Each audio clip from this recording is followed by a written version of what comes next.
Hello everyone and welcome to Pride and Perseverance. In this show, we get a closer look into how Hofstra students and faculty have assimilated on campus and pushed through despite the looming COVID-19 pandemic.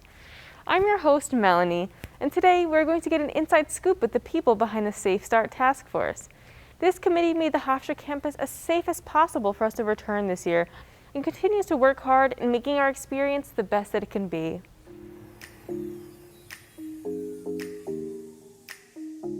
The Safe Start Task Force is a group of administrators and that came together last spring to start to investigate the public health protocols that the state was putting out and how the university could operate under them. It was really just appointed by people who have control over all aspects of university governance.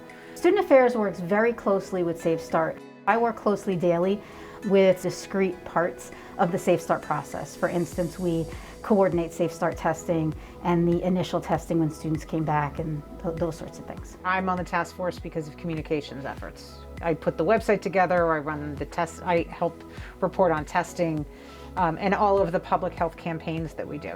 A health ambassador, we have the role of making sure that everybody who's on campus, whether they live on campus or commuting or just visiting, are wearing their masks and following the COVID safety protocols. Every single person I saw from the very first day had masks on. We created this whole process. What if people don't comply? This is what we'll do in the classroom. This is what we'll do in the residence halls. And there really have been very few violations that have been brought to our attention that have been significant. Creating guidelines that allowed people to come back where they felt safe, but still allowed some campus things to continue, and communicating all that was challenging. I guess the biggest challenge would be the population at Hofstra, in general, those who may not want to wear a mask, but we're just here to give them a gentle reminder for their safety and our own. In a public health crisis, they have to do the right things even when nobody's looking, and that's what the education's for. We had a successful year in terms of our positivity rate on campus, and we didn't have to shut down the university. We were able to remain in person the whole time. We were able to keep our residence halls open.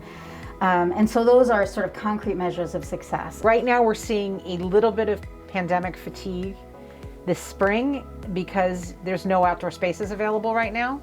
So we're trying to address that. I think it's a success in that we haven't avoided making difficult decisions. We've really wrestled with them and gone over them and brought in the best experts we can to make the best decision we can. Most people have been really responsive and have tried to do the right thing.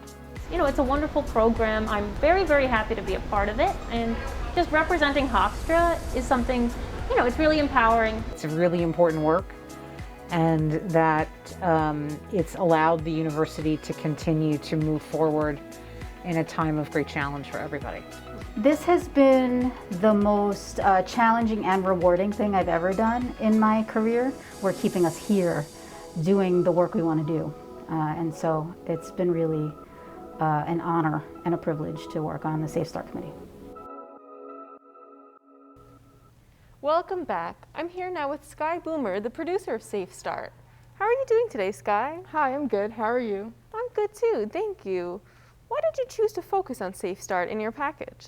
So I chose to focus on the Safe Start Committee because I feel like it's a topic that we as Hofstra students don't really know much about. We just hear the name and see the signs and the website, but we don't really know what they are or what their purpose is. I would definitely agree. And what did you learn about Safe Start in doing that? I learned that Safe Start is actually a bunch of different committees and subcommittees, and everyone has a different role. There's students involved, faculty, and staff. Some people work on the website and communication, so they send out the emails about CDC guidelines and social distancing. Some work more on the medical side, and they do the testing and making sure that we're all being safe and feeling safe all the time. And it's just a real community effort of everybody so that we can be here on campus this semester and next semester. Wow, that's so much more than I even realized. Well, that's all the time we have today. Thank you, Skye, for joining me. I'm Melanie, and tune in next time for another segment of Pride and Perseverance.